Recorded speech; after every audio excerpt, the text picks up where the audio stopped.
boira de la coupe du Seigneur indignement sera coupable envers le corps et le sang du Seigneur.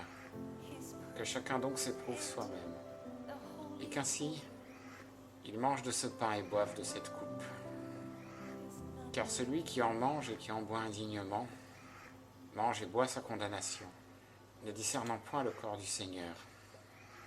C'est pour cela qu'il y a parmi vous beaucoup d'infirmes et de malades, et qu'un grand nombre sont morts. Car si nous nous jugions nous-mêmes, nous ne serions point jugés. Mais quand nous sommes jugés, nous sommes châtiés par le Seigneur, afin que nous ne soyons point condamnés avec le monde. C'est pourquoi, mes frères, quand vous vous assemblez pour manger, attendez-vous les uns les autres. Et si quelqu'un a faim, qu'il mange dans sa maison, afin que vous ne vous assembliez point pour votre condamnation. Quant aux autres choses, je les réglerai quand je serai arrivé. Première épître aux Corinthiens, chapitre 12. Pour ce qui est des dons spirituels, je ne veux pas, frères, que vous soyez dans l'ignorance. Vous savez que vous étiez des gentils, entraînés vers les idoles muettes, selon qu'on vous menait. C'est pourquoi je vous déclare qu'aucune personne qui parle par l'Esprit de Dieu ne dit que Jésus est anathème, et que personne ne peut dire que Jésus est le Seigneur, si ce n'est par le Saint-Esprit. Or, il y a diversité de dons, mais un même Esprit. Il y a aussi diversité de ministères, mais un même Seigneur. Il y a aussi diversité d'opérations, mais c'est le même Dieu qui opère toutes choses en tous. Or, la manifestation de l'Esprit est donnée à chacun pour l'utilité commune. Car la parole de sagesse est donnée à l'un par l'Esprit. La parole de science est donnée à l'autre par ce même Esprit. Un autre reçoit la foi par ce même Esprit. Un autre reçoit du même Esprit le don de guérir. Un autre, les opérations des miracles. Un autre, la prophétie. Un autre, le discernement des esprits. Un autre, la diversité des langues. Et un autre, le don d'interpréter les langues. Mais un seul et même Esprit opère toutes ces choses, distribuant à chacun ses dons, comme il lui plaît. Car comme le corps est un, quoiqu'il ait plusieurs membres, et que, de ce corps unique, tous les membres, quoiqu'ils soient plusieurs, ne forment qu'un corps, il en est de même de Christ. Car nous avons tous été baptisés par un même Esprit, pour être un seul corps, soit juif, soit grec, soit esclave, soit libre, et nous avons tous été abreuvés d'un même Esprit. Car le corps n'est pas formé d'un seul membre, mais de plusieurs. Si le pied disait « Parce que je ne suis pas la main, je ne suis pas du corps », ne serait-il pourtant pas du corps? Et si l'oreille disait « Parce que je ne suis pas l'œil, je ne suis pas du corps », ne serait-elle pourtant pas du corps? Si tout le corps était œil, où serait l'huile? S'il était tout ouïe, où serait l'odorat? Mais maintenant Dieu a placé chaque membre dans le corps, comme il a voulu. Et si nous étions tous un seul membre, où serait le corps? Mais maintenant il y a plusieurs membres, et un seul corps. Et l'œil ne peut pas dire à la main, je n'ai pas besoin de toi, ni encore la tête aux pieds, je n'ai pas besoin de toi. Mais bien au contraire, les membres du corps qui paraissent les plus faibles sont nécessaires. Et ceux que nous estimons les moins honorables dans le corps, nous les entourons d'un plus grand honneur, de sorte que ceux qui sont les moins honnêtes sont les plus honorés. Mieux que ceux qui sont honnêtes n'en ont pas besoin. Mais Dieu a tellement disposé le corps qu'il a donné plus d'honneur à celui qui en manquait, afin qu'il n'y ait point de division dans le corps, mais que les membres aient un soin mutuel les uns des autres.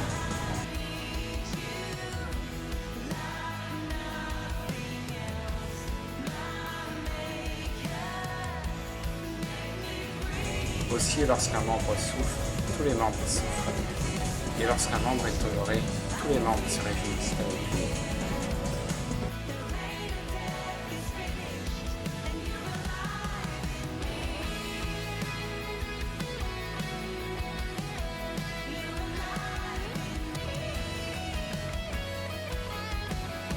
Or, vous êtes le corps de Christ, et vous êtes ses membres, chacun en particulier.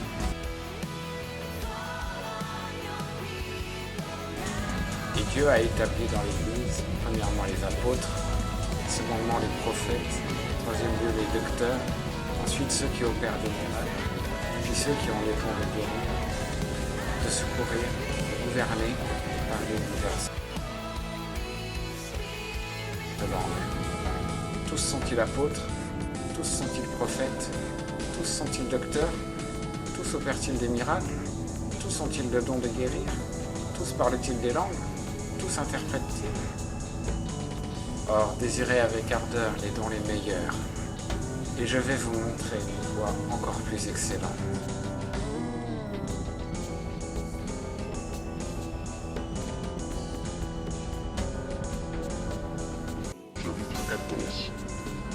Étudiez-vous à la charité. Désirez aussi avec ardeur les dons spirituels. Et surtout celui de prophétiser. Car celui qui parle une langue inconnue ne parle pas aux hommes, mais à Dieu, puisque personne ne l'entend, et qu'il prononce des mystères en son esprit. Mais celui qui prophétise édifie, exhorte et console les hommes par ses paroles. Celui qui parle une langue s'édifie lui-même, mais celui qui prophétise édifie l'Église. Je souhaite que vous parliez tous des langues, mais surtout que vous prophétisiez, car celui qui prophétise est plus grand que celui qui parle les langues, à moins qu'il ne les interprète, afin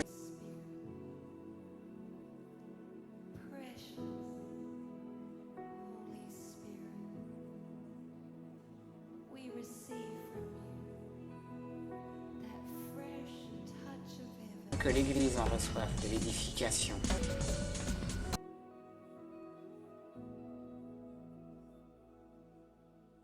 Maintenant, frères, si je venais parmi vous en parlant des langues, à quoi vous serais-je utile si je ne vous adressais les paroles de révélation, de science, de prophétie ou de doctrine? Si les choses inanimées comme un racine, soit une flûte, soit une harpe, ne forment pas le ton distinct, comment quand les frappons ce qui est joué sur la flûte ou sur la harpe, et si la trompette rend un son confus, qui se préparera au combat?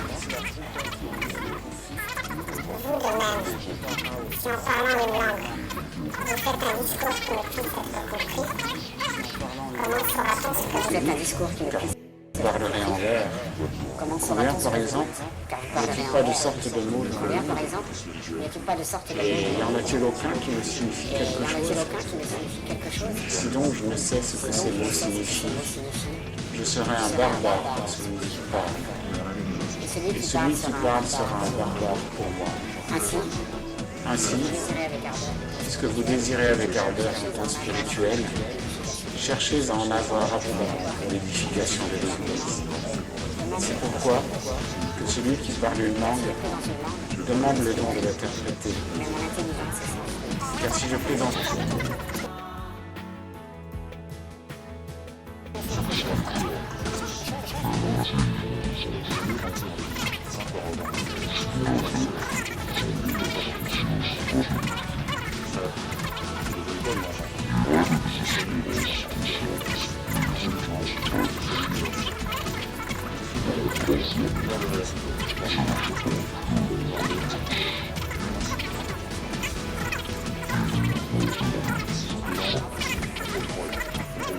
Il est vrai que tes actions de grâce sont excellentes, mais les autres n'en sont pas édifiés. Je rends grâce à mon Dieu de ce que je parle plus de langue que vous tous. Mais j'aime mieux prononcer dans l'Église 5 paroles par mon intelligence, afin d'instruire aussi les autres, que 10 000 paroles.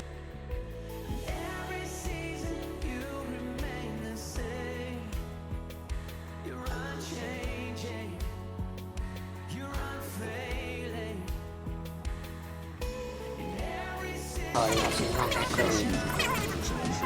Frères, ne devenez pas des enfants quant au jugement, mais soyez des petits-enfants à l'égard de la malice. Et quant au jugement, soyez des hommes faits. Il est écrit dans la loi, je parlerai à ce peuple par des gens d'une autre langue et par des lèvres étrangères, et même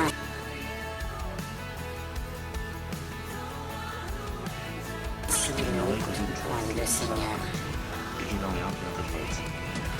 Ainsi donc les langues sont un signe, non pour les croyants, mais pour les incrédules. Au lieu que la prophétie est un signe, non pour les incrédules, mais pour les croyants. Si donc toute l'Église est assemblée en un même lieu, et que tous parlent des langues, et que des gens du commun peuple ou des incrédules y entrent, ne diront-ils pas que vous avez perdu le sens? Mais si tous prophétisent et qu'il entre un incrédule ou un ignorant, il est convaincu par tous, il est jugé par tous. Et ainsi les secrets de son cœur sont manifestés. Et ainsi se prosternant la face contre terre, il adorera Dieu et publiera que Dieu est véritablement au milieu de vous. Que faut-il donc, frères, lorsque vous vous assemblez? Chacun a-t-il un cantique ou une instruction, une langue étrangère, une révélation, une interprétation? Que tout se fasse pour l'édification. S'il y en a qui parlent une langue, qu'il n'y en ait que 2 ou 3, tout au plus, et l'un après l'autre, et qu'il y en ait un qui interprète.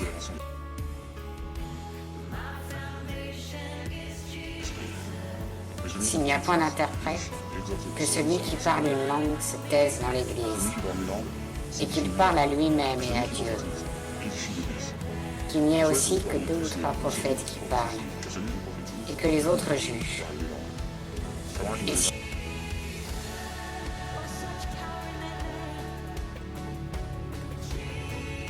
Première épître aux Corinthiens, chapitre 13.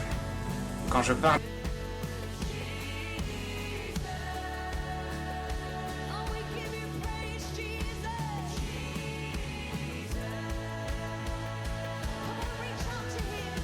les langues des hommes, même des anges, si je n'ai point la charité, je suis comme l'airain qui résonne, ou comme une cymbale qui retentit. Et quand même j'aurai le don de prophétie, et que je connaîtrai tous les mystères et toute la science, et quand même j'aurai toute la foi jusqu'à transporter les montagnes, si je n'ai point la charité, je ne suis rien. Et quand même je distribuerai tous mes biens pour la nourriture des pauvres, et quand même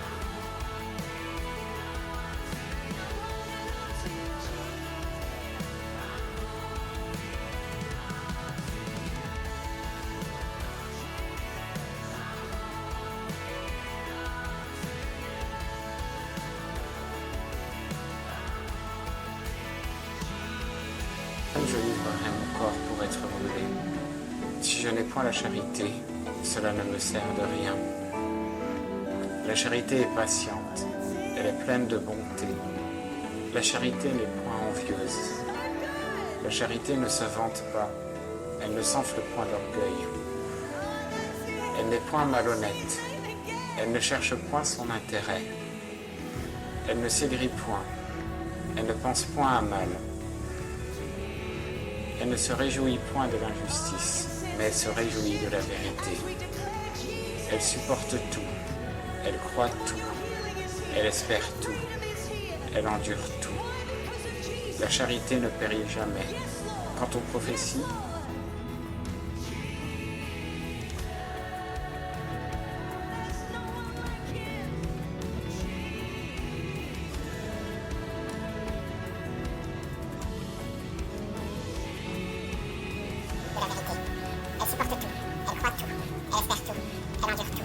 La charité ne périt jamais. Quant aux prophéties, elles seront abolies. Et les langues cesseront. Et la science sera abolie. Car nous ne connaissons qu'un parfaitement. Et nous ne prophétisons qu'un parfaitement. Mais quand ce qui est parfait viendra, alors ce qui est imparfait sera aboli. Quand j'étais enfant, je parlais comme un enfant. Je jugeais comme un enfant. Je pensais comme un enfant. Et lorsque je suis devenu homme, j'ai abandonné ce qui était de l'enfant. Maintenant nous voyons par un miroir, obscurément. Mais alors nous verrons face à face. Maintenant je connais imparfaitement. Mais alors je connaîtrai comme j'ai été connu. Maintenant donc, ces trois choses demeurent. La foi, l'espérance, la charité. Mais la plus grande d'elles est la charité.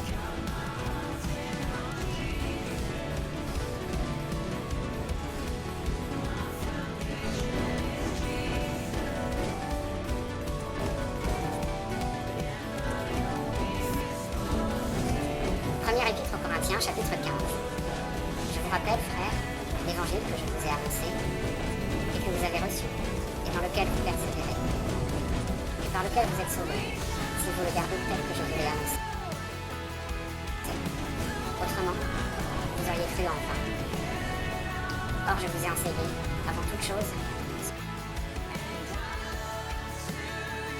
ce que j'avais aussi reçu, que Christ est mort pour le péché selon les Écritures, et qu'il a été enseveli, et qu'il est ressuscité le troisième jour, selon les Écritures, et qu'il a été vu de ses faces, puis des 12. Ensuite, il a été vu en une seule fois de plus de 500 frères, dont la plupart sont encore vivants, et dont quelques-uns sont morts. Ensuite, il s'est fait voir à Jacques et puis à tous les apôtres, et après tous, il m'est apparu à moi aussi comme à un apôtre. Car je suis le moindre des apôtres, moi qui ne suis pas digne appelé apôtre, parce que j'ai persécuté l'Église de Dieu. Et c'est par la grâce de Dieu que je suis ce que je suis. Et sa grâce envers moi n'a pas été vaine, au contraire, j'ai travaillé beaucoup plus que tous. Non pas moi pourtant, mais la grâce de Dieu qui est avec moi. Soit donc moi, soit eux, nous prêchons ainsi. Et vous avez cru ainsi.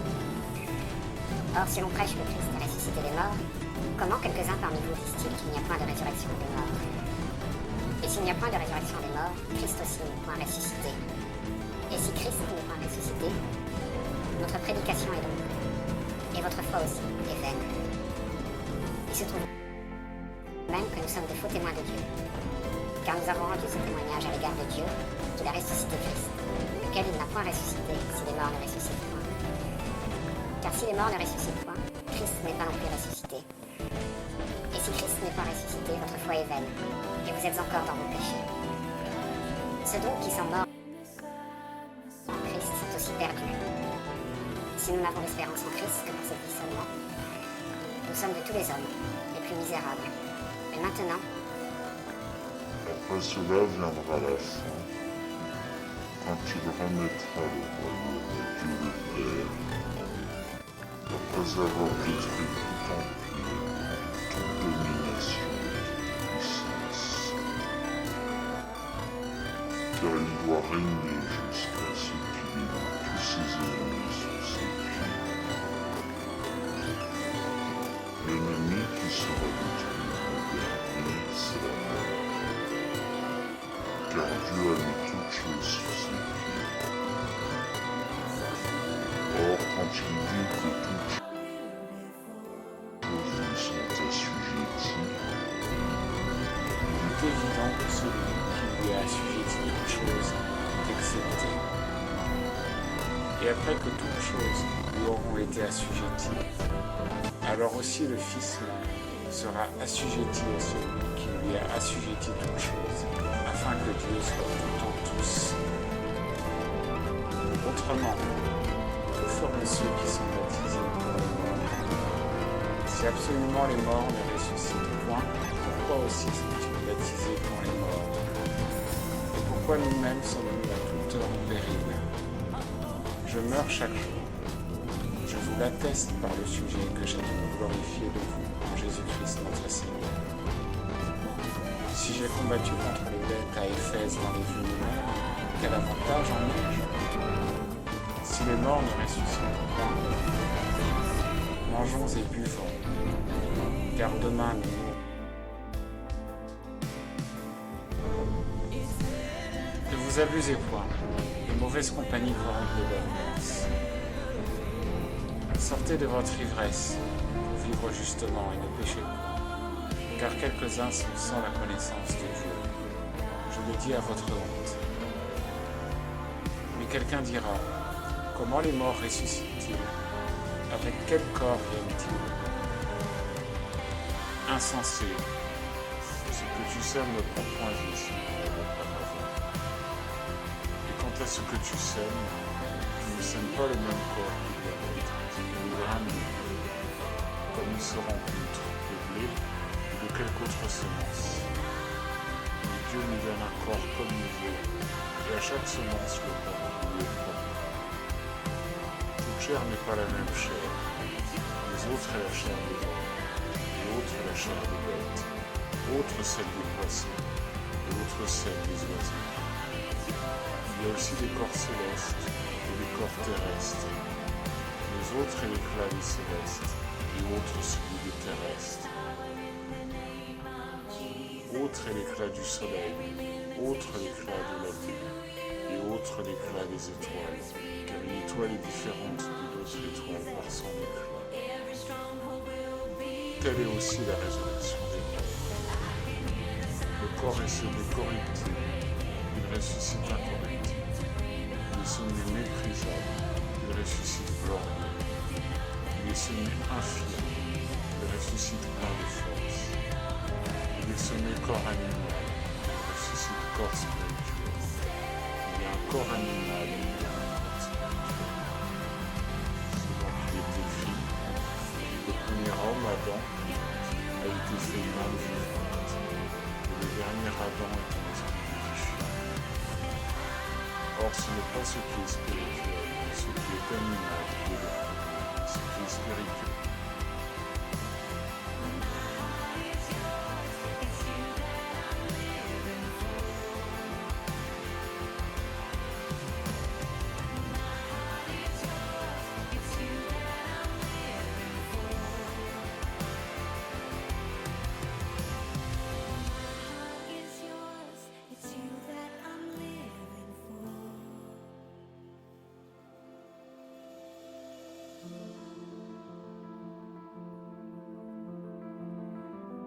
Elle vient après. Le premier homme est